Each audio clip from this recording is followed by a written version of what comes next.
They questioned her intelligence on national television, making snide remarks about her accent and past. Her eyes never wavered as she responded 12 words of pure truth, leaving absolute silence. A liberal talk show host thought she could humiliate Melania Trump, but her calculated attack backfired in a way no one saw coming.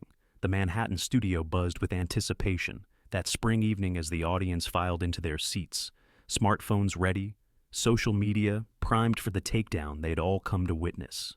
It was meant to be Jessica Palmer's crowning moment, another notch in her belt of conservative figures left stammering on her stage. The takedown queen, they called her. Her studio audience lived for these moments. The sharp-witted host with her trademark purple glasses and cutting commentary had built her career on viral clips of political opponents squirming under her relentless questioning, and tonight was supposed to be her biggest trophy yet. The former First Lady had finally agreed to an interview after years of declining invitations, and the network had promoted it for weeks. Melania Trump breaks her silence. Though everyone knew Palmer had no interest in what Melania might say, as this was about the trap, not the conversation. Backstage, the energy was electric. Producers huddled around monitors reviewing prepared questions, each one crafted to provoke, to unsettle, to create that perfect viral moment, while Palmer sat in her dressing room scrolling through her phone, a half-empty latte cooling beside her as her team made final adjustments to her tailored blazer. She wasn't nervous. She'd done this 100 times before, taken down senators, CEOs, and celebrities who dared step into her arena with views that contradicted her own. 5 minutes, called a production assistant, poking her head through the door, and Palmer nodded, slipping her phone into her pocket and practicing her camera-ready smile, the one that looked warm until you noticed it never reached her eyes. The crowd was perfect tonight, hand-picked for their reactions, for their willingness to laugh on cue, to gasp at the right moments. The energy before a takedown had a particular quality, like sharks sensing blood in the water, and Palmer could feel it as she stepped onto the stage, waving to her audience, basking in their applause, their expectation, their shared anticipation of what was about to unfold. "Tonight," she began, once the cheering had subsided, "we have a guest who needs very little introduction." A knowing chuckle rippled through the crowd. "She's been called mysterious, private, and sometimes," Palmer paused for effect, "complicit," prompting more laughter, sharper this time, as Palmer smiled, knowing this was going exactly as planned. "Please welcome to the show, for the very first time, former First Lady Melania Trump." And the applause was mixed with murmurs as Melania walked onto the stage, her movements graceful, measured, her expression revealing nothing. Wearing a simple cream-colored dress, elegant but understated, no flashy labels, no statement pieces, nothing for Palmer to mock, which was her first miscalculation. They shook hands briefly, Palmer's grip aggressive, asserting dominance, Melania's response firm but not challenging. As they took their seats, Palmer leaning forward slightly like a cat preparing to pounce, while Melania sat straight, ankles crossed, hands resting lightly on her lap. The picture of composure, but Palmer had seen this before, the practiced calm, the media training. It never lasted under pressure. "So, Melania," Palmer began, not bothering with pleasantries, "it's been quite some time since you've done any major interviews. Why the silence? Are there things you're afraid to talk about?" And the question hung in the air, loaded, accusing, as the audience leaned forward. But Melania's expression didn't change. "I speak when I have something to say," she replied, her accent soft but distinct, "not simply to hear my own voice." And a few audience members shifted uncomfortably, realizing this wasn't the flustered response they had expected. Palmer pressed on, undeterred. "Many people have called you the most reluctant First Lady in history," she said, her tone sharpening, "as though you never wanted the role, never embraced it, never cared about the American people. What would you say to that?" And the studio lights seemed to intensify, highlighting every micro-expression, every reaction, as the cameras zoomed in, capturing the moment that was supposed to be Melania's undoing. But something unexpected happened. Instead of defensiveness, instead of anger, Melania simply tilted her head slightly, studying Palmer with a gaze that seemed to see right through her. "Tell me, Jessica," she said, her voice calm but somehow filling the room, "have we met before today?" And Palmer blinked, thrown off her rehearsed rhythm. "No, of course not. Yet you speak with such certainty about who I am, what I think, what I feel." And the audience was silent now, no cues needed, as Melania continued. "Isn't that strange, to believe you know someone you've never met?" And Palmer recovered quickly. She wasn't about to let control slip away. "The public record speaks for itself," she countered. "Your absence from many traditional First Lady roles, your controversial jacket choices, your silence during key moments, they tell a story." And Melania nodded slightly. "They tell a story, but is it my story or the one you've already written for me?" The question wasn't delivered as an attack, which made it all the more powerful, and Palmer felt the interview sliding away from her. This wasn't how it was supposed to go, so it was time to hit harder. "Let's talk about your husband then," she said, abandoning subtlety altogether. "How do you defend staying with someone who has been accused of—" "Before we continue," Melania interrupted, her voice still measured but firm, "I'd like to ask you something." And the studio fell completely silent, even the camera operators seeming to hold their breath. "Do you have children, Jessica?" Palmer frowned. "This interview isn't about me. I'm simply curious if you understand what it means to have your family dissected for entertainment." And the words hung in the air, Palmer feeling heat rising in her cheeks. This wasn't the defensive, easily flustered guest she had expected. "My audience wants answers," she insisted, her voice sharper now. "They deserve to know—" "What they deserve," Melania said softly, "is something more meaningful than manufactured outrage." And she leaned forward slightly for the first time, her eyes reflecting something that looked almost like compassion. "You invited me here to create a moment, not to have a conversation." And the audience stirred, uncomfortable with the truth being laid so bare, as Palmer glanced off stage, seeking guidance from her producers, but found only wide eyes and subtle head shakes. This was uncharted territory. "Let me share something with you," Melania continued, her voice now carrying a warmth that no one in the studio had expected. "Something I've never shared publicly before." And with those words, the trap Palmer had so carefully laid collapsed completely as the studio held its breath, waiting for what would come next. No one could have predicted the story Melania was about to tell, or how it would transform not just this interview, but the conversation around her for years to come. Palmer had planned for defensiveness, for anger, for stumbling responses. She had never prepared for authenticity, and that was her fatal mistake. The studio of the Palmer Hour was designed to intimidate. Everything from the lighting to the seating arrangements had been carefully crafted to give Jessica Palmer the upper hand. The set was modern, sleek blue panels with backlit accents that glowed like ice against darkness. Her desk positioned slightly higher than the guest chair, a subtle power move that forced visitors to look up at her. But tonight the studio felt different, charged with an electricity that made the production assistants move with extra purpose. Audience members shifting in their seats, leaning forward, whispering to each other. The usual pre-show music thudded through speakers, but couldn't mask the anticipation. This wasn't just another episode. This was the interview everyone had been waiting for. Beyond the stage, in the shadows of the wings, Jessica's executive producer Marcus paced nervously, checking his watch, then the monitors, then his phone. They'd prepared for months for this moment. Focus groups had tested the questions. Researchers had compiled folders of potential weak points, psychological profiles. Body language experts consulted, all to ensure that tonight, Melania Trump would finally break, would finally give them the viral moment they needed. As ratings slipped against competing shows, Palmer needed this win. The network executives had made that clear. Marcus wiped his brow, adjusting his headset, and signaled to the floor director. 2 minutes. In the green room, Melania sat alone. She had declined the usual pre-interview hair and makeup touch-ups, the offer of refreshments, the small talk with producers designed to lower her guard. Instead, she'd requested privacy. Just 15 minutes to collect her thoughts. The room was intentionally cold, another tactic to make guests uncomfortable, to keep them off balance. But Melania showed no signs of discomfort. She sat perfectly still, eyes closed, breathing measured and deep, ignoring the muffled voices outside the door, assistants periodically peeking in, then reporting back to Marcus. She's just sitting there. What's she doing? Is she meditating? It unsettled them, this calm. They had expected nervousness, anxiety, maybe even fear. But the woman in the green room radiated something else entirely, something they couldn't name.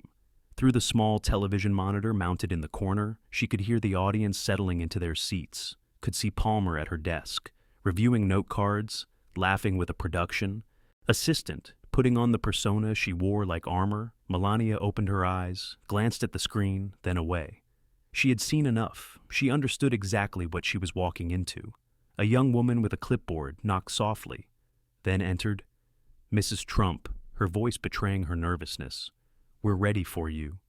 Melania nodded, rising gracefully, smoothing the fabric of her dress. "Thank you." She followed the assistant through the maze of corridors, past hurrying crew members who stared, then quickly looked away. The temperature dropped further as they approached the stage, the air conditioning blasting. Another deliberate choice to make guests physically uncomfortable under the hot lights. The assistant handed her a microphone pack. "If you could just..." She gestured awkwardly. Melania took it, attaching it herself with practiced ease. "Is good?" The assistant nodded, unable to meet her eyes. 30 seconds. From somewhere beyond the curtain, the announcer's voice boomed, introducing Palmer to applause, her monologue beginning, full of thinly veiled references, setting the tone, preparing the audience for what was to come. Melania stood still, her breathing unchanged, as the mentions of her grew more direct, more pointed. The audience's laughter sharper, hungrier. The assistant beside her fidgeted, uncomfortable with what was happening. "I'm sorry," she whispered, so quietly that Melania almost didn't hear her. Before Melania could respond, Marcus appeared, headset gleaming in the dim light. "Places now," he said crisply, not looking at Melania. "Everyone clear the wings." He tapped his earpiece, listening to instructions. Entrance on the second applause break. He finally looked at her, expecting to see anxiety, finding only stillness. It unsettled him. "You understand the format?" he asked. "We'll have 3 segments with breaks between..." Melania nodded once. "I understand." Her voice betrayed nothing. On stage, Palmer was building to Melania's introduction. Voices from the control room echoed through Marcus's headset. Camera instructions, lighting cues, sound levels, everything had to be perfect. 10 seconds, he said, still watching Melania for any crack in the composure, any sign of the nervousness that should be there but wasn't. The audience burst into applause, mixed with murmurs as Palmer announced her guest. Marcus nodded sharply. "Go." Melania stepped forward, from darkness into blinding light. The heat of it immediate, contrasting with the artificial cold. The noise hit her next. Hundreds of people, some clapping politely, others openly skeptical. Cameras swiveling to track her movement. Enormous monitors displaying her image from multiple angles, capturing every micro-expression, every step, every breath. She had walked runways, attended state dinners, visited disaster zones. But this was different. This was a carefully constructed trap designed to strip away dignity, to provoke reaction, to create entertainment from someone else's pain. She recognized it instantly, had seen it happen to others. The stage felt longer than it looked, the distance to Palmer's desk stretching out before her. She could feel the audience watching, judging, waiting, could see Palmer's practiced smile, the predatory gleam in her eyes poorly disguised as welcome, could sense the producers in the shadows, tense with anticipation. This moment had been engineered with a specific outcome in mind. But Melania had not come unprepared. As she crossed the stage, her mind was clear, focused. She had survived war zones, media frenzies, global scrutiny. This was just another stage, another performance, but not the one they expected. Palmer stood, extending her hand, her grip too tight, too dominant. A power play, so obvious, so unnecessary. "Welcome to the show." Her tone suggesting that this small stage, this hour of television, was something grand, something Melania should be grateful to access. Melania nodded. "Thank you for inviting me," her accent deliberate, unapologetic. They took their seats, the audience still watching, still waiting, cameras still capturing every movement, every angle. The lights felt hotter now, designed to make guests sweat, to look uncomfortable on camera. Palmer leaned forward, elbows on her desk, a posture designed to claim space, to assert control. So, Melania, the familiar use of her first name, another calculated choice. "It's been quite some time since you've done any major interviews."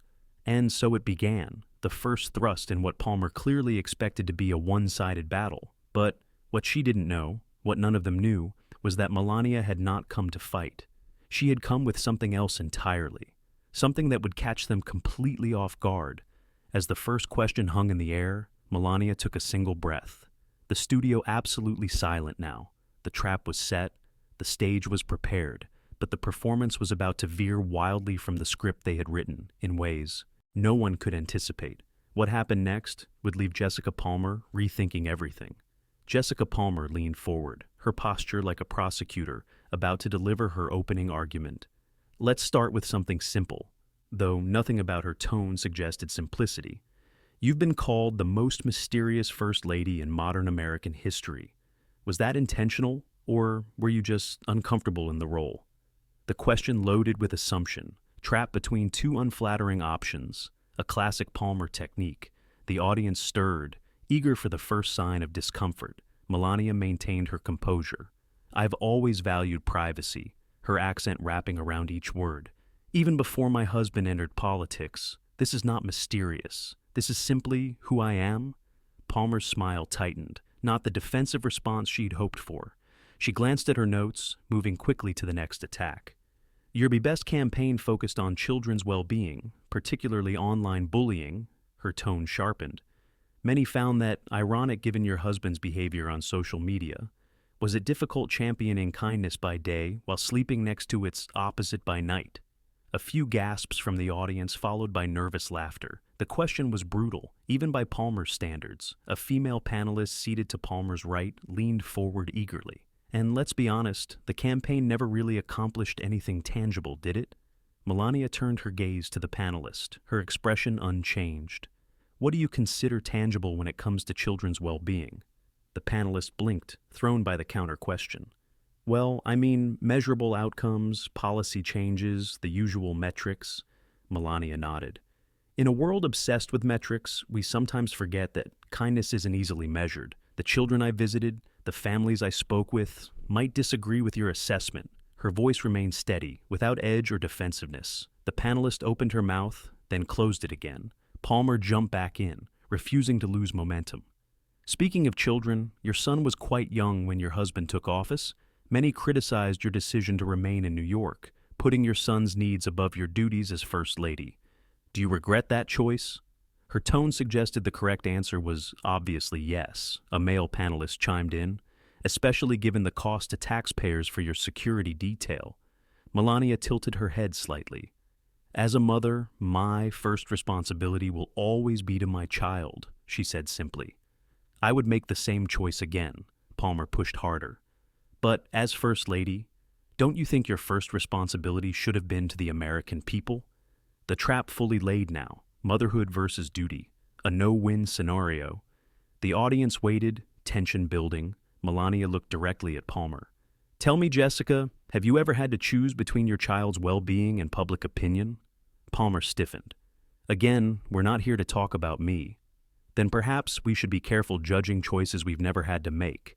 The response hung in the air, quiet but powerful. Palmer's producer spoke urgently in her earpiece, advising her to move on. Your fashion choices as First Lady were often criticized, she continued, shifting tactics. Particularly the infamous jacket. Images appeared on screens behind them. The olive green jacket with white text reading, I really don't care, do you?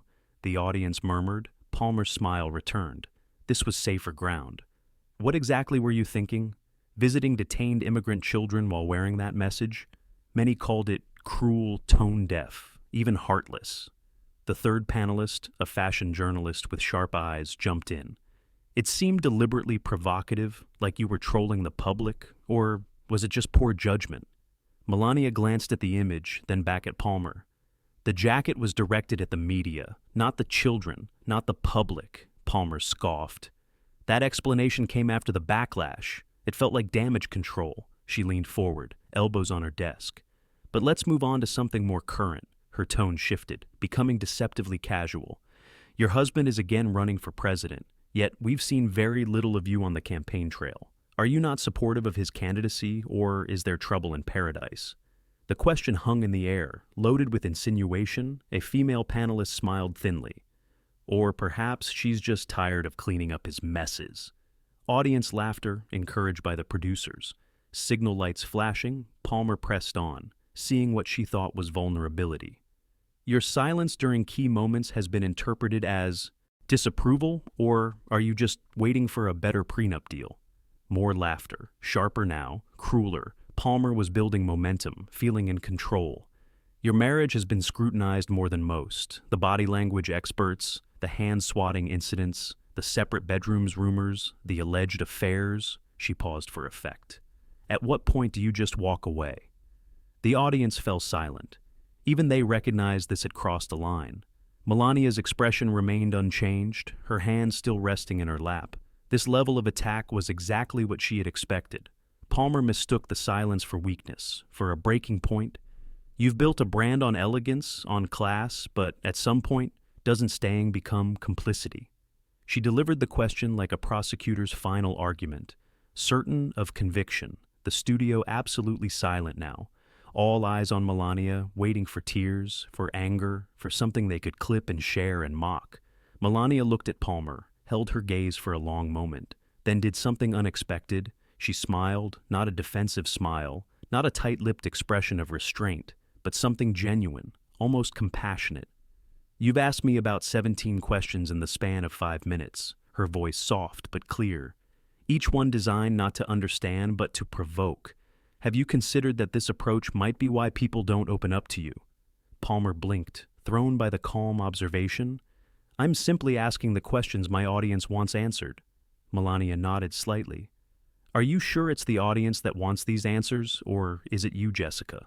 Palmer's expression tightened. This wasn't following the script. Let me share something with you, Melania continued, her voice changing subtly, warmer now, more present. I've sat across from people like you before, who believe they already know who I am, what I think, what my marriage is, but they never ask the questions that might challenge their assumptions. Palmer shifted in her seat, uncomfortable as prey suddenly aware of the predator. We have limited time, she said sharply, and many topics to cover. Yes, Melania agreed, so perhaps we should make it meaningful. A murmur ran through the audience. Something was happening, something unplanned. Palmer glanced off stage, seeking guidance from her producer. Finding only wide eyes and confusion, she turned back to Melania, attempting to regain control. Let's talk about your childhood then. Growing up in communist Slovenia, how did that shape your views on American democracy? The question wasn't particularly sharp, a retreat to safer ground, but it was too late. The dynamic had already shifted. Melania leaned forward slightly for the first time since sitting down. I would be happy to talk about that, but first, may I ask you something, Jessica? Palmer hesitated, then nodded stiffly, certain she could handle whatever came next. When was the last time an interview you conducted actually changed your mind about someone? The question landed like a stone in still water, ripples of surprise moving through the studio. Palmer stared, completely unprepared. I don't form opinions, she said finally. I just ask questions. Melania smiled again, that same knowing smile. Then we both know that isn't true.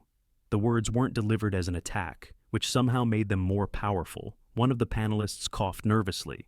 Another shuffled papers. Palmer's producer was speaking rapidly into her earpiece now, but she barely heard him because something was happening, something she hadn't experienced before on her own show. She was losing control, and what came next would leave her completely speechless. For a moment, the studio felt suspended in time, cameras still rolling, audience still watching. But something had shifted.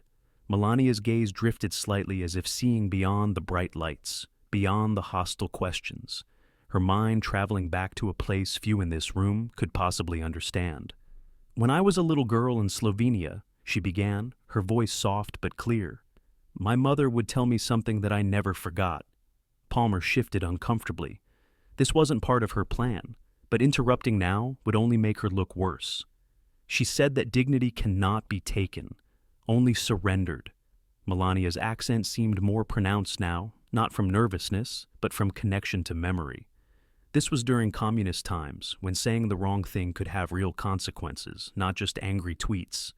A few nervous chuckles from the audience, but most remained silent, captivated by this unexpected turn. We lived in a small apartment in Sevnica, Nothing like the golden towers people associate with me now. Her eyes refocused on Palmer. This surprises you, perhaps, that I wasn't always surrounded by wealth? Palmer tried to look unfazed. I'm familiar with your background. But knowing facts is not the same as understanding, Melania responded. Just as seeing photos of someone is not the same as knowing them. She straightened slightly in her chair, her posture still perfect, but somehow more relaxed. Now, when I was 16, I had my first encounter with what you might call media manipulation. The studio grew quieter still. Even the camera operators seemed to lean in slightly. A local newspaper wanted to feature young people with promising futures. They asked me about my dreams, about life beyond Slovenia. She paused briefly, the memory settling around her. I spoke honestly about hoping to see the world, about my interest in design, in languages, in possibilities beyond our borders, her eyes meeting Palmer's again. But when the article was published, my words had been twisted to suggest I was ungrateful, that I thought I was too good for my home country. Palmer tried to regain control. That's hardly the same as... It was my first lesson, Melania continued, as if Palmer hadn't spoken, in how easily truth can be reshaped to fit someone else's story. A cameraman shifted his weight, the small sound amplified in the unusual silence. My father defended me fiercely. A faint smile touched her lips. He understood something essential about dignity, about not letting others define you. Her voice took on a warmth that hadn't been present before. He would say, Melania, they can write what they want, but you know who you are. The use of her birth name in her native pronunciation created an intimacy that caught everyone off guard. When I came to America, she continued, I carried that lesson with me through my modeling career, through the early days of fame, through the White House years, and every attack since. She looked directly at Palmer now. I recognize what you're doing, Jessica, because I've seen it for decades. The trap disguised as conversation, the questions designed to wound, not to understand. Palmer stiffened. I'm simply doing my job. Your job, Melania repeated thoughtfully. Is it your job to dehumanize people who think differently than you? The question hung in the air, not aggressive, not defensive, just quietly devastating. Let me tell you about another moment, Melania said before Palmer could respond. Something I've never shared publicly. The producer's voice crackled urgently in Palmer's earpiece. Let her talk, sensing something valuable, even if it wasn't what they'd planned. During my husband's presidency, I received a letter from a woman in Michigan. Melania's voice softened. She wrote that she had hated me for years, based entirely on headlines, on snippets of interviews, on assumptions about who I must be. She paused, the studio completely still now. But her daughter had been diagnosed with a rare illness, and somehow, through research for treatment options, she discovered the hospital visits I had made that weren't covered by major networks. Melania's expression remained composed, but her eyes held something deeper now, something genuine. This woman wrote to me saying, I was so certain I knew who you were, and I was so completely wrong. Palmer swallowed, visibly uncomfortable with the direction this was taking. We don't have to. I keep that letter, Melania continued, as a reminder that the loudest voices often come from those who know the least about you. She tilted her head slightly, studying Palmer's expression. Have you ever been completely wrong about someone, Jessica? Palmer's producer was silent now. No more urgent instructions, no more suggested redirections. Even he recognized the moment unfolding before them. We all make judgments, Palmer finally managed, her usual confidence wavering. It's human nature? Yes, Melania agreed. But there's a difference between judgment and deliberate misunderstanding. She leaned forward slightly. Do you know what surprised me most during my time as First Lady? Palmer could only shake her head. How many journalists would ask me questions with the answers already written before I said a word? Her gaze swept across the panelists, who suddenly seemed fascinated by their note cards, including everyone on this panel. One of them had the grace to look embarrassed. I remember a particular interview, Melania continued, where I spoke for 15 minutes about children's welfare initiatives, but the only quote used was taken out of context to make it seem like I didn't care. She shook her head slightly. At first it hurt to be so deliberately misunderstood, but then I remembered my father's words. They can write what they want, but you know who you are. The audience was utterly silent now. No producer-prompted reactions, no laugh track, just people listening, truly listening, perhaps for the first time. When my husband decided to run for president, Melania said, her voice steady, I knew what it would mean for our privacy, for our family, for how I would be perceived. She straightened the sleeve of her dress, a small gesture that somehow conveyed strength. I had lived in America for years by then, had built a life, a career, had become a citizen through the proper channels, something I'm deeply proud of. Her eyes met Palmer's again. But suddenly, none of that mattered. I was reduced to headlines, to sound bites, to assumptions based on who I had married rather than who I was. Palmer glanced at her notes, then pushed them aside, recognizing they were useless now. But you must have expected scrutiny, she said, a last attempt at regaining familiar ground. Public life comes with public opinion. Melania nodded. Scrutiny, yes. Dehumanization, no. She looked past Palmer, directly into the main camera, as if speaking to every viewer. I've been asked thousands of times about my husband's words, his policies, his controversies, as though I'm merely an extension of him with no thoughts of my own. Her voice remained measured, but carried a new strength. But I have never once been asked what I hope for America's children, what I've learned from visiting hospitals, schools, communities in crisis, what I believe about the country that welcomed me as an immigrant and that I proudly call home. She turned back to Palmer.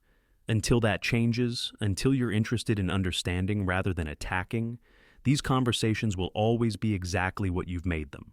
The silence that followed was unlike anything the Palmer hour had ever experienced. It wasn't tension or awkwardness or even shock.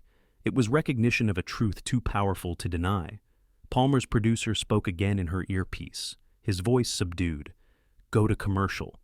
But for the first time in her career, Palmer didn't move, couldn't move, because what had just happened wasn't in any script, wasn't part of any plan, and what came next would change everything. Jessica Palmer's producer spoke again, more urgently now. We need to go to commercial.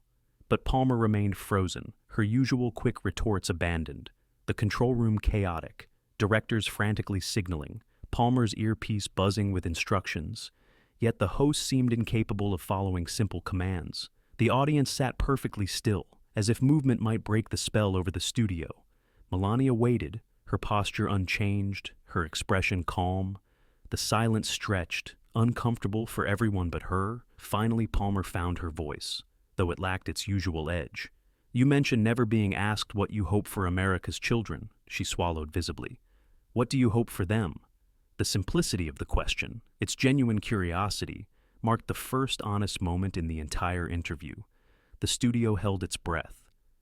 Melania studied Palmer's face, searching for the trap, finding instead something unexpected, a crack in the facade. I hope they learn to think for themselves, she said finally, not to follow headlines or trending hashtags or even the loudest voices in their social circles. She leaned forward slightly, her voice taking on new warmth. I hope they understand that compassion isn't weakness, that listening isn't surrender, that seeing beyond labels is the beginning of wisdom. The camera operator zoomed in slightly, capturing the intensity in her eyes. During my time as First Lady, I visited children's hospitals in every corner of this country. I sat with children fighting cancer, with babies born addicted to opioids, with teenagers recovering from shootings. Her voice remained steady, but carried a depth of emotion that hadn't been present before. These children didn't care about my accent or my husband's tweets or what the media said about me. A sad smile touched her lips. They only cared that someone was there, listening, seeing them as more than their circumstances. Palmer couldn't look away. None of them could. There was a girl in Cincinnati, Melania continued, perhaps 12 years old, her body ravaged by chemotherapy, but her spirit, she shook her head slightly and remembered wonder. Her spirit was magnificent. For the first time, Melania's composure wavered slightly, a hint of emotion breaking through. She looked at me and said, They get all of us wrong sometimes. Melania's accent wrapped around the child's words, giving them a poignant weight. But it doesn't matter what they think, only what we know about ourselves. She paused, allowing the words to settle. This from a child fighting for her life. Her eyes met Palmer's directly. She taught me more in that moment than 1,000 media consultants. Palmer's producer had gone silent, the urgency for commercial break forgotten. Even he recognized they were witnessing something rare, something authentic. "What happened to her?" Palmer asked softly, forgetting her role as adversary just for a moment. "She survived," Melania said, a genuine smile warming her face. "I still receive letters from her. She's in college now, studying oncology," her eyes holding Palmer's. "This is what I care about. These stories, these children, their futures." She straightened slightly. "Not the petty headlines or manufactured controversies or even the hostile questions from people who decided who I was before I ever entered the room." The words hung in the air, not as an attack, but as a simple truth. Palmer looked down at her notes. The carefully crafted questions designed to provoke and trap suddenly seemed small, mean-spirited. Beneath the moment they were in, when she looked up again, something had changed in her expression. "We've been unfair to you." The words escaped before she could stop them. A murmur rippled through the studio, producers exchanging alarmed glances. This wasn't in the script, but Melania just nodded once, acknowledging the admission without triumph. "Not just you," she said quietly. "A system that rewards conflict over understanding, outrage over insight. That is what's truly unfair." Palmer set aside her notes completely. "Would you tell me about," she hesitated, then continued, "what you actually accomplished with Be Best, the parts we didn't cover?" The question was genuine, perhaps the first honest one of the entire interview. Her producer immediately protested in her earpiece. "What are you doing?" She reached up and removed the device, setting it on her desk, visibly breaking from the script. The control room erupted, directors waving frantically. But Palmer wasn't looking at them. She was looking at Melania, waiting for a real answer. Melania's expression softened, recognizing the moment for what it was. "Be Best focused on 3 pillars," she began, her voice taking on a new energy. "Children's well-being, online safety, and opioid abuse prevention." She leaned forward, hands clasped lightly on her lap. "We created education programs in schools across the country, teaching digital citizenship, how to recognize cyberbullying, how to respond to it." Palmer nodded, actually listening now. "We worked with tech companies to develop better protections for young users, partnered with hospitals to improve care for babies born with neonatal abstinence syndrome." Melania's passion for the work became evident in her voice, in her expressions. "We expanded resources for families struggling with addiction, created support networks for children in foster care because their parents could no longer care for them." She held Palmer's gaze. "These aren't headline-grabbing initiatives. They don't fit into tweet-sized summaries or drive angry debate, but they change lives." Palmer nodded slowly. "Why didn't we hear more about this?" "Perhaps because," Melania replied without bitterness, "conflict drives ratings more than compassion." The words settled over the studio, over Palmer herself, like a revelation she couldn't deny. One of the panelists shifted uncomfortably, looking as though they might speak, but Palmer silenced them with a glance. This moment wasn't about sound bites anymore. "I think," Palmer said finally, her voice carrying a hint of genuine regret. "I owe you an apology." The audience stirred. Cameras zoomed in, capturing what no one expected. A moment of authentic humility from the takedown queen. "Not just for tonight, but for years of coverage that missed who you actually are." Melania tilted her head slightly, studying Palmer with new interest. "Apology accepted," she said simply, then added, "But perhaps more important than apologizing to me is considering how you approach others in the future." Palmer nodded slowly. "I became successful by creating viral moments, by asking the questions that make people uncomfortable. That's the currency of my industry," she admitted. "But tonight I realize there's a difference between challenging someone's ideas and attempting to strip away their humanity." In the control room, executives were frantically calling network higher-ups. No one knew how to handle this unexpected development. This wasn't damage control. This was transformation happening live on air to millions of viewers. "We still have differences," Palmer continued, finding her way carefully through unfamiliar territory. "Political, philosophical, social, but those differences don't require that I treat you as an enemy." Melania nodded, a genuine smile touching her lips. "Difference without dehumanization is the beginning of actual conversation." The studio felt different now, the tension replaced by something more thoughtful, more genuine. A cameraman wiped his eye quickly, thinking no one noticed. A production assistant stood motionless, clipboard forgotten in her hands. Even the panelists, so eager for blood earlier, seemed subdued, reflective. What had begun as an ambush had transformed into something no one could have predicted, certainly not Jessica Palmer, who now sat facing Melania, not as adversary, but as someone seeing clearly, perhaps for the first time. The audience sensed it too, the shift from spectacle to substance, from entertainment to enlightenment. And what happened next would change not just this interview, but conversations across America. The studio sat in stunned silence as the impossible unfolded before them. Jessica Palmer, the notorious takedown queen, had not only failed to tear down her guest, but had removed her earpiece, abandoned her script, and publicly apologized.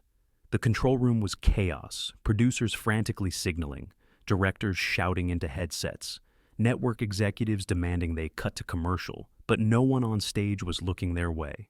The first reaction came from the audience. A woman in the third row stood slowly and began to applaud. Not the usual prompted applause that punctuated segment breaks, but something genuine, something spontaneous.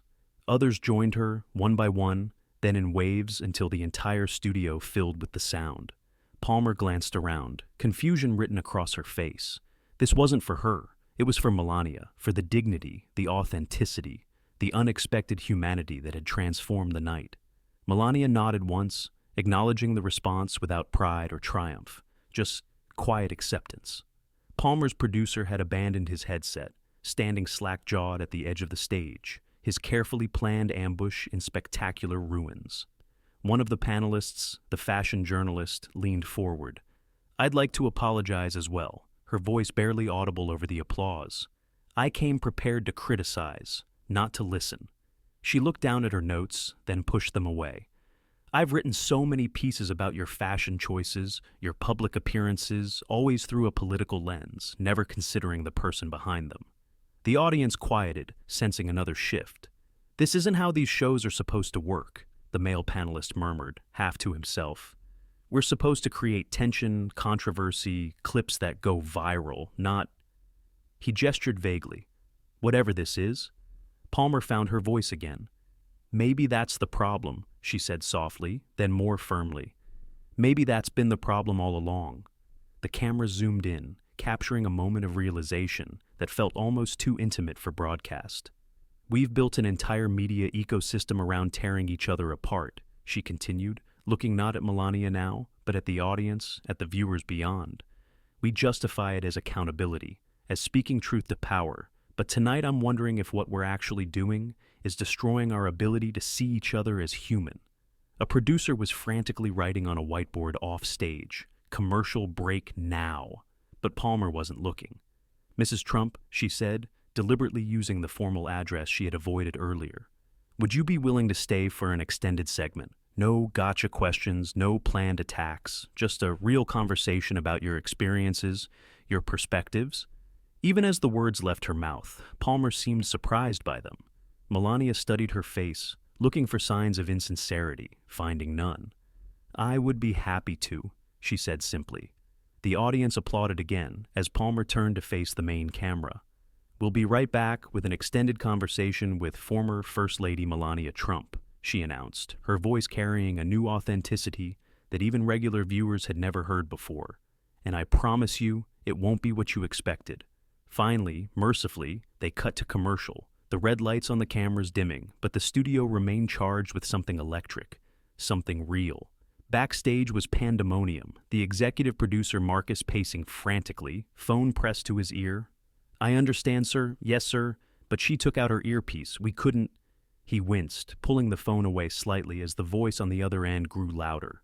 Across the studio, network executives huddled, their expressions grim, tablets displaying real-time data, social media reactions, incoming calls. "This isn't what we planned," one muttered, swiping through screens. "But look at these numbers," another countered, pointing at a rapidly climbing graph. "Engagement is through the roof." "It's a disaster," the first insisted. She was supposed to eviscerate her, not apologize to her. The second executive's expression shifted as she studied the incoming data.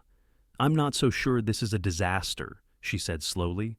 "Look at these comments. They're overwhelmingly positive." She scrolled through her tablet. "Most authentic moment I've ever seen on television." Haven't cried watching an interview since Oprah. Just renewed my faith in humanity. The executives exchanged glances, their priorities shifting from damage control to unexpected opportunity. Meanwhile, on stage, Palmer and Melania sat. In conversation, mics temporarily disabled. Cameras no longer rolling, but the connection between them strangely intact. "I've never done anything like this," Palmer admitted, running a hand through her hair. "Gone off script, I mean." Melania nodded. "Sometimes the script is what prevents us from actually communicating." Palmer laughed, a genuine sound, not the practice chuckle she used during segments. "I built my entire career on having the perfect response, the perfect trap, the perfect takedown." She shook her head. "I never considered what it cost me, what it cost the people watching." She glanced toward the audience, who remained in their seats, unwilling to miss what might happen next. "This is going to change things for me," she said quietly. "I'll probably get pushback from the network, from my regular viewers." Melania leaned forward slightly.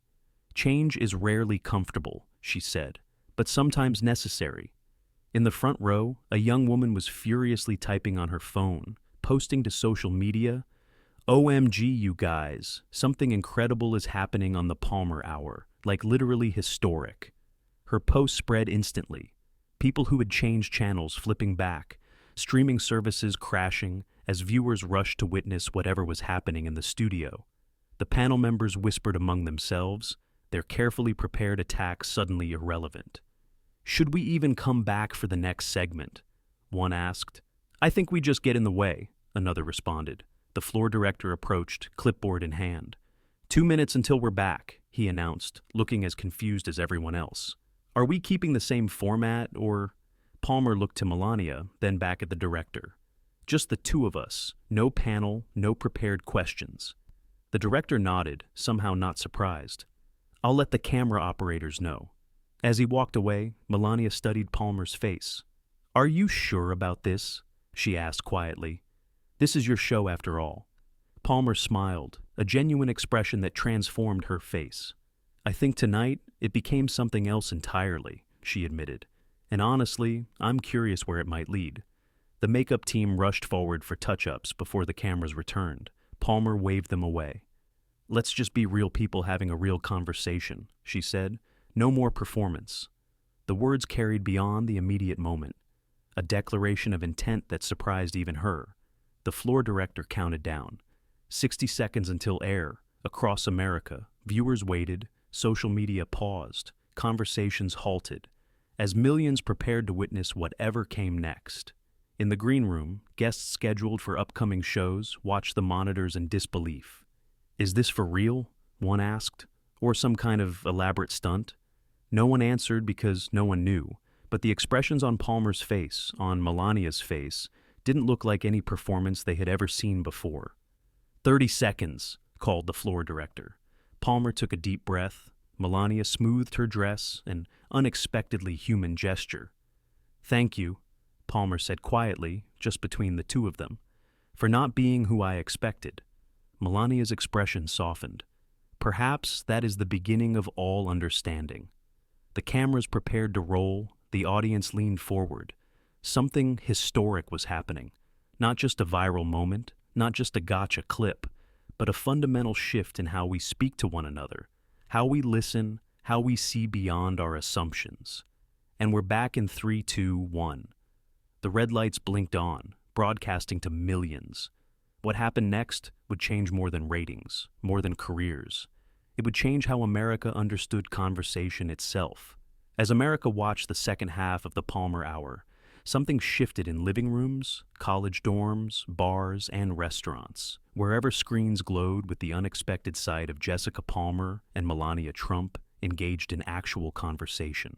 Twitter erupted first, #, Palmer Melania trending instantly, followed by real conversation, and this is what we need. Even users who normally attacked each other found themselves agreeing that they were witnessing something rare.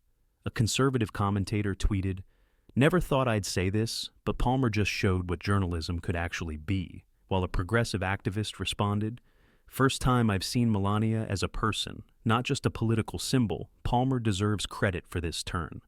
The clip of Palmer removing her earpiece spread fastest, millions of shares within minutes, captioned with variations of "The moment journalism changed forever," or "When keeping it real actually happened on live TV." At network headquarters in Manhattan, executives crowded into a conference room watching real-time analytics. As viewership surged beyond anything they had ever recorded, "We're picking up viewers from other networks," an analyst reported, eyes wide with disbelief. "People are literally texting friends telling them to turn this on." The network president stood silently, watching the numbers climb, his expression unreadable. "Should we cut it off?" a vice president asked nervously. "This isn't what we approved," the president shook his head slowly. "Sometimes you don't interfere with lightning when it strikes." Across town at rival network offices, panic was setting in as viewers abandoned their programming to watch whatever was happening on the Palmer Hour. "Get me something similar," one executive demanded. "Find me someone who can do what Palmer's doing." A producer laughed bitterly. "That's the problem. What Palmer's doing is the opposite of what we all do." In Washington, D.C., political communications teams scrambled as their carefully constructed narratives about both women crumbled in real time. "How do we spin this?" a young staffer asked, her boss staring at the screen. "I don't think we can," he admitted. "I think we just have to watch like everyone else." On college campuses, students gathered around televisions and dorm lounges and student unions, professors extending evening classes to discuss what they were witnessing. "This is textbook communication theory," one media studies professor explained to her captivated students. "What we're seeing is the difference between performative debate and authentic dialogue." Across social media platforms, clips from the interview were being shared faster than content moderators could review them, not because they contained anything objectionable, but because the volume was unprecedented. Comment sections, normally toxic wastelands of partisan attacks, filled instead with expressions of surprise, reflection, even hope. "Is this what we could have been doing all along?" asked one top comment with thousands of likes from across the political spectrum. By the time the extended interview ended 90 minutes later, the landscape had shifted. Palmer and Melania had discussed immigration policy, childhood education, media responsibility, the challenges of public life, the impact of social media on civil discourse, not as combatants, but as thoughtful adults exploring complex issues. Even when they disagreed, which they often did, they did so with respect, with nuance, with the understanding that disagreement didn't require dehumanization. As the credits rolled, the studio audience stood, applauding for nearly 2 minutes, not just for the guests, but for what they had witnessed, a reminder of what conversation could actually be. In the studio, as cameras finally stopped rolling, Palmer sat back in her chair, exhausted but somehow lighter than she'd felt in years. "I don't know what just happened," she admitted to no one in particular, "but I think it's what I got into journalism for before I forgot." Melania gathered her things, preparing to leave, when Palmer reached out, not for a handshake, but a genuine embrace. The cameras caught it, though they were supposedly off, one final image that would define the night.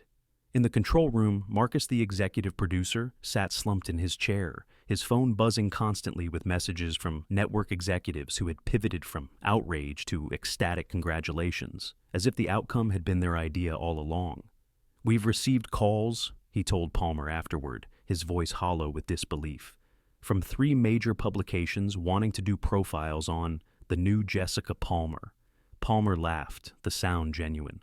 "There is no new Jessica Palmer," she corrected, "just the one who remembered why she started doing this in the first place." Overnight, the video accumulated 50 million views. Analysis pieces sprouted across media outlets. Talk show hosts scrambled to discuss what everyone was calling the Palmer moment. Some dismissed it as a publicity stunt. Others heralded it as a turning point. But all acknowledged something significant had occurred. On one morning show, a media critic explained, "What makes this so remarkable isn't that Palmer was nice to Melania. It's that she abandoned the formula we've all become addicted to." His co-panelists nodded. "The performative confrontation, the gotcha moments, the clips designed for social media outrage, she walked away from the entire model that cable news is built on." By noon the following day, Palmer's social media following had doubled. But more surprisingly, the comments weren't divided along the usual partisan lines. People from across the political spectrum expressed the same sentiment. More of this, please. 3 major networks called Palmer's agent with competing offers, each one promising complete creative control for a new kind of interview show, something that prioritized understanding over confrontation, depth over sound bites. Even Palmer's harshest critics found themselves reluctantly impressed. A conservative commentator admitted on air, "I've spent years calling Palmer everything but a human being, but what she did last night took more courage than anything I've seen in media in the last decade." A progressive podcast host agreed. "I'm still processing it, but I think we just witnessed someone choose integrity over the easy path, and that's worth acknowledging regardless of politics." Colleges and universities began incorporating the interview into journalism curricula, communication classes, even conflict resolution courses. "This is what civil discourse can look like," one professor told her students. "Not the absence of disagreement, but the presence of respect."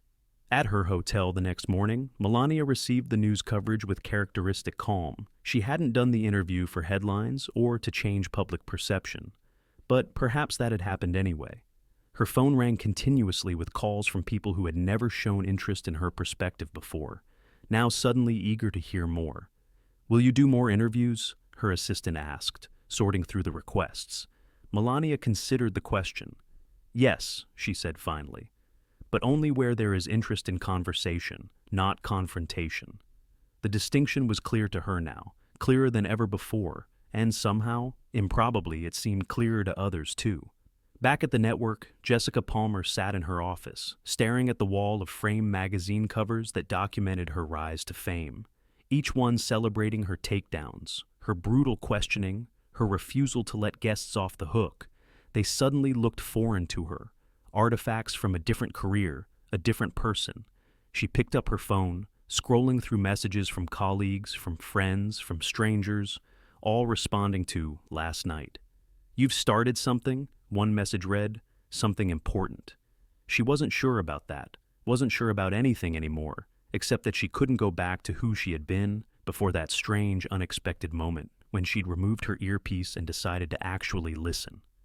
The morning news was still discussing it, analysts debating whether it represented a cultural turning point or just an anomaly. But Palmer knew something had fundamentally changed, at least for her. She picked up her phone again, composing a text message to Melania. "Thank you for last night, for showing me that the way I've been doing things isn't the only way."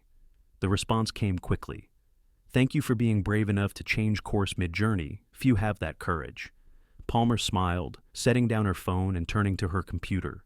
She had a show to plan, and for the first time in years, she was excited about the possibilities. Not for conflict, not for viral clips, but for actual conversation. The kind that changes minds, opens hearts, and maybe, just maybe, heals divides. Across America, people continued sharing the interview, discussing it, learning from it. Something had awakened, a hunger for substance, for nuance, for seeing beyond labels, and what happened next would depend on all of us. 1 week after the interview that changed everything, Jessica Palmer sat alone in her apartment, watching the sun rise over Manhattan, coffee cooling beside her as she reflected on what had happened and what it meant, not just for her career, but for all of us. The interview had become more than just a viral moment, more than trending hashtags and media analysis.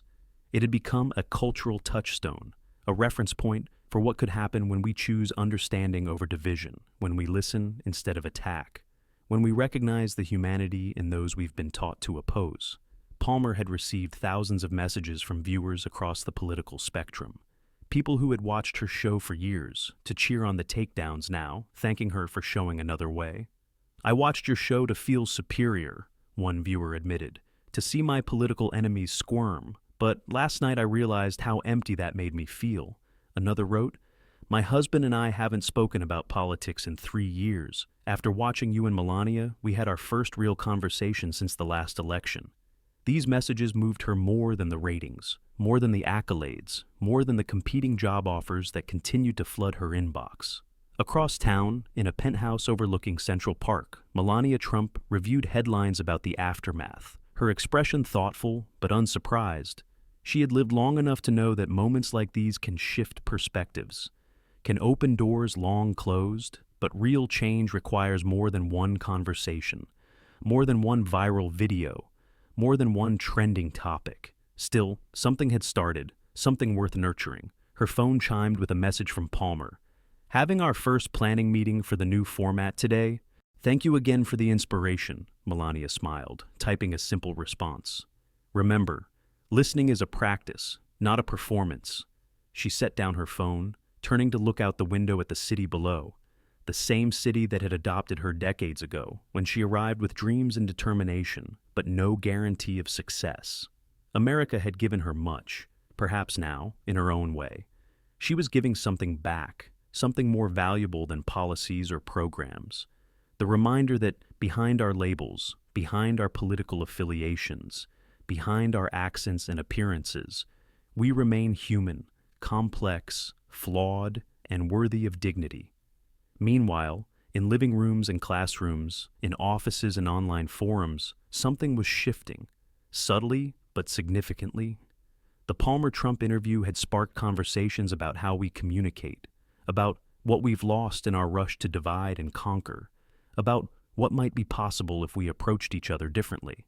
A high school teacher in Ohio played clips for her students, then asked them to practice actual listening, without planning their responses, without checking their phones, without mentally dismissing the person speaking. "This is harder than it looks," one student complained. The teacher nodded. "Most valuable things are." A couple in Florida who had stopped speaking about anything meaningful years ago watched the interview together, initially to mock it, but found themselves in tears by the end. "I've missed you," the wife admitted, "even when you've been sitting right beside me." A community meeting in Michigan that had devolved into shouting every month for years began with the moderator saying, "What if we tried something different today?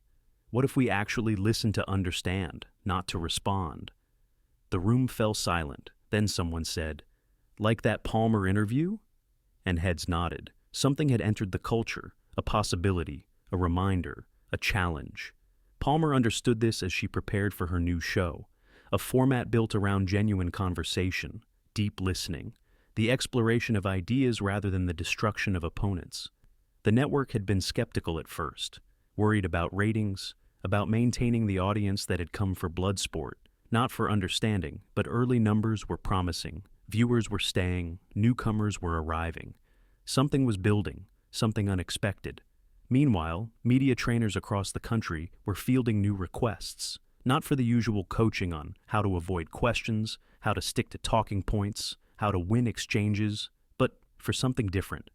How do we have real conversations like what we saw with Melania and Palmer?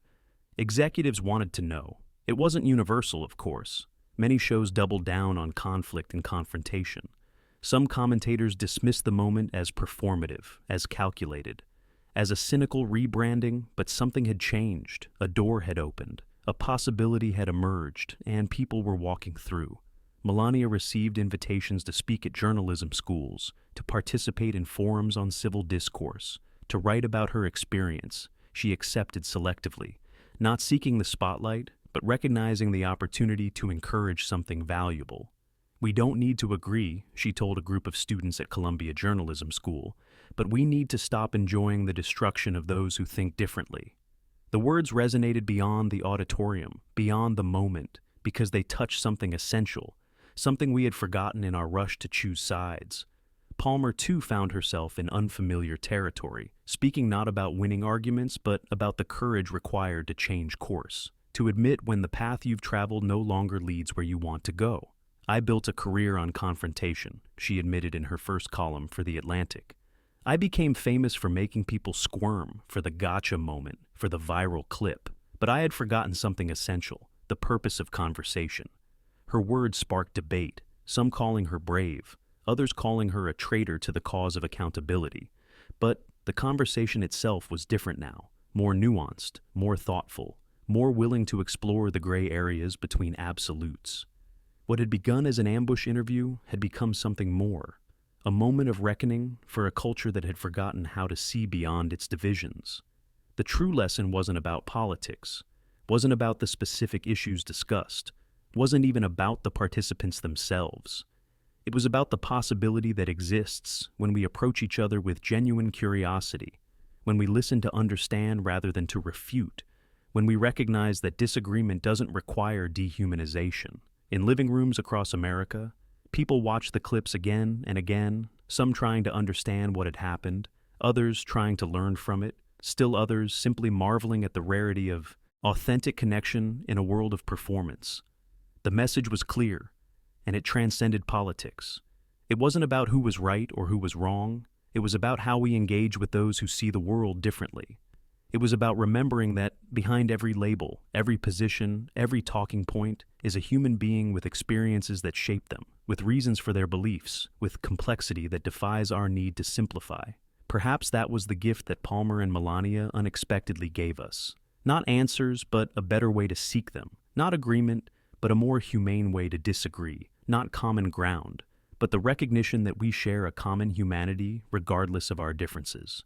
So what now? Where do we go from here? The interview changed two people, but can it change a culture? Can it change you?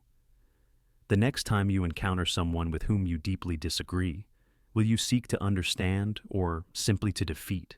Will you listen for connection or for ammunition? Will you see the human being or just the position they represent? These are the questions that linger long after the viral clips have stopped trending, long after the analysis has moved on to the next sensation. They are questions that matter, not just for our politics, but for our communities, our families, our very souls. Because how we speak to each other, how we listen, how we disagree shapes not just our discourse, but who we become. Palmer and Melania showed us another way, a path less traveled but more rewarding. The choice to follow it belongs to each of us. So, what will you choose? If this story moved you, don't just share it. Live it in your next difficult conversation, in your next disagreement, in your next encounter with difference. Be the one who listens, who seeks to understand, who remembers that behind every opinion is a person worthy of dignity, even when, especially when, you believe they are wrong. That is the legacy of a moment that began as an ambush but transformed into something we desperately need. A reminder of our shared humanity in a world determined to divide us. Like and subscribe for more stories that matter, not just for entertainment, but for how we live and who we become.